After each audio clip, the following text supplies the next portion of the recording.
Hello, and thank you very much for joining me today. For today's video, I've brought you to Moreton Corbet Castle near Shrewsbury. Before we have a look around, I just want to remind you that the channel really does need your support. So if you enjoy the video, please don't forget to leave me a like. If you want to leave a comment in the comment section, that would be brilliant. And also, if you can, please subscribe. It doesn't cost you anything, but it does really help the channel. So let's have a wander around, see what we can see. So the Torret family built a castle here around 1100, and in 1235 it passed by marriage to the Corbet family, whose name became attached to the nearby village, replacing the name of Moreton Torret. The original castle was wooden, and these buildings were replaced from 1200 onwards, when the Corbets began to rebuild the whole thing in stone. After the English Civil War, 1642-53, the family preferred other residences of theirs, and Moreton Corbet sort of declined and then slowly decayed in the 18th century. In 1796 there were plans for a new house, but that stalled and the old one endured as a ruin.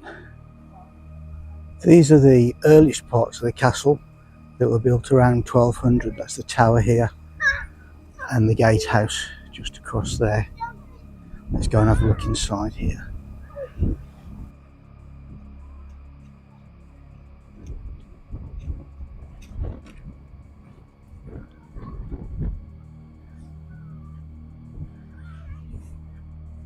Very windy today.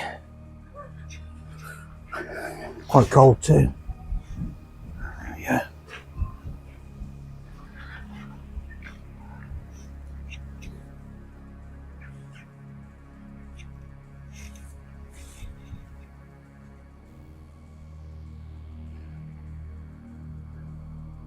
Back to the later editions there.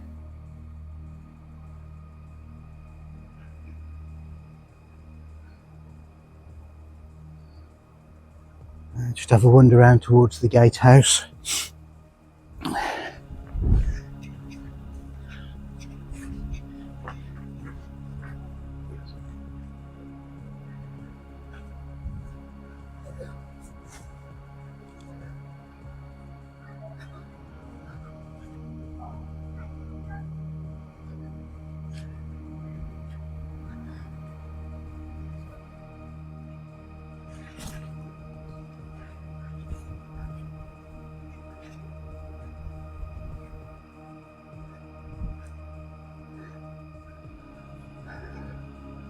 So this would have been the original entrance in the 1200s. Looks like there used to be stairs up there, look, to another room up the top. Same this side.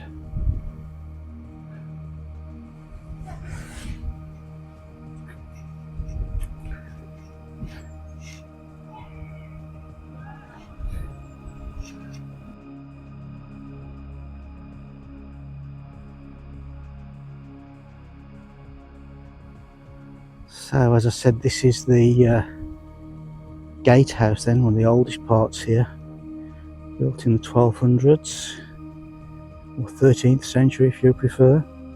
Prior to that, the original castle comprised of wooden buildings with a earth mound and wooden defences and a defensive ditch as well.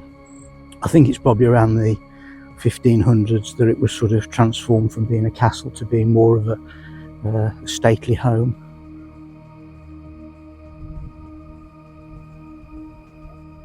Quite an interesting little link here to a previous video.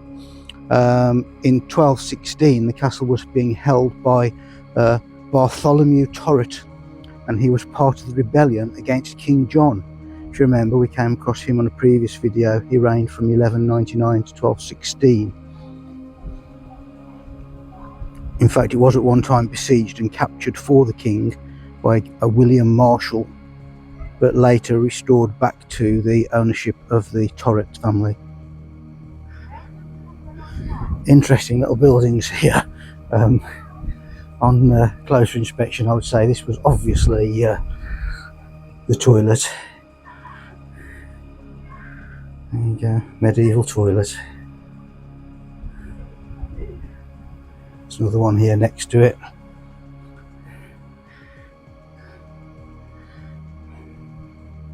Ladies and gents, perhaps, don't know.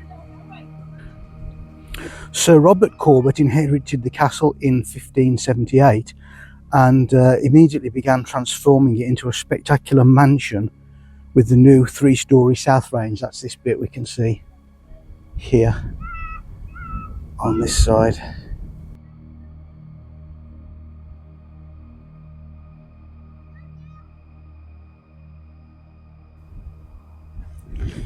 During the English Civil War, 1642 to 1653, Sir Vincent Corbet fought on the side of the king, and therefore the castle became a base for the royalist soldiers. Moreton Corbet, situated between a royalist fort at Shrewsbury and a parliamentarian garrison at Wem, sort of functioned as one of several bases to hinder parliamentary campaigns in Shropshire. The south side of the castle actually has several battle scars where it was hit by lead shot during various sieges. It changed hands between the royalists and the parliamentarians at various times during the Civil War, and it had been originally enforced by embankments and wooden blockades and so forth. It was stormed by parliamentarian soldiers in 1644, and they were successful, and they actually controlled the castle from then until the end of the Civil War. The mansion was damaged during the military occupation in the 1640s, and although it was repaired afterwards, it became less important to the family, and in the 18th century it fell into ruin.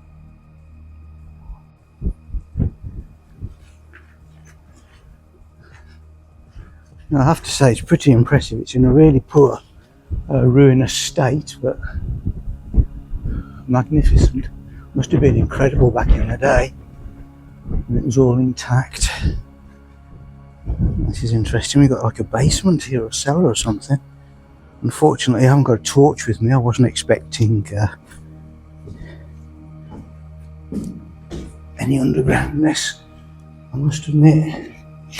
Well, I can't tell you how extensive that is. Can't see a thing.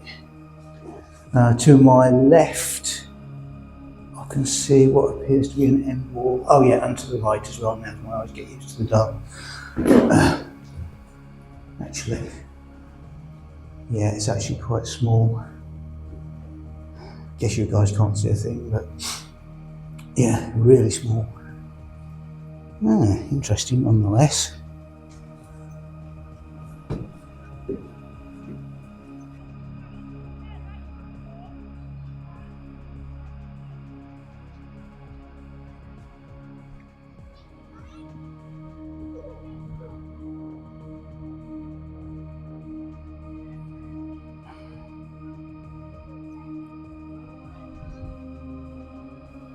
So there you have it, Moreton Corbet Castle.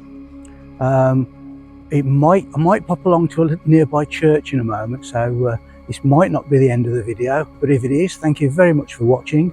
I hope you've enjoyed it. If you have, please don't forget that like button, comment and subscribe if you can. And I might see you in a minute, or it might be next time. Cheers for now. Right, well, we've just come about 3/4 of a mile down the road to St Andrew's Church at Stanton Upon Hine Heath. The reason I popped in here is because there's an intriguing little local story about ghosties. In 1777, Elizabeth Brown died aged 92, which in 1777, that's not a bad age at all, is it? She was buried in a wooded area close to her home. But after this, she was spotted wandering around the area. So it was decided that she should be reburied in the churchyard. Unfortunately, she returned once again, where she was seen sitting on a large stone, frightening the passers-by. A team of parsons gathered together and banished Elizabeth's ghost into a bottle, which was then buried inside the church. I don't think we can get in there today, but we'll have a little look around anyway, just in case. Yeah, unfortunately the church is locked, so we can't get in there today to see if there's any further info inside about Elizabeth Brown, and perhaps exactly where her soul in a glass jar is buried, somewhere within that church. I've had a quick look around the churchyard. I can't spot a grave, but yeah, it's going to be a pretty monumental task unless you've got a clue where to start looking, really. So I'll just have a quick scout around, and then that really will be the end of the video. So thanks again for watching, and don't forget to do the like, subscribe, comment thing as well. So hopefully speak to you again soon. Cheers for now.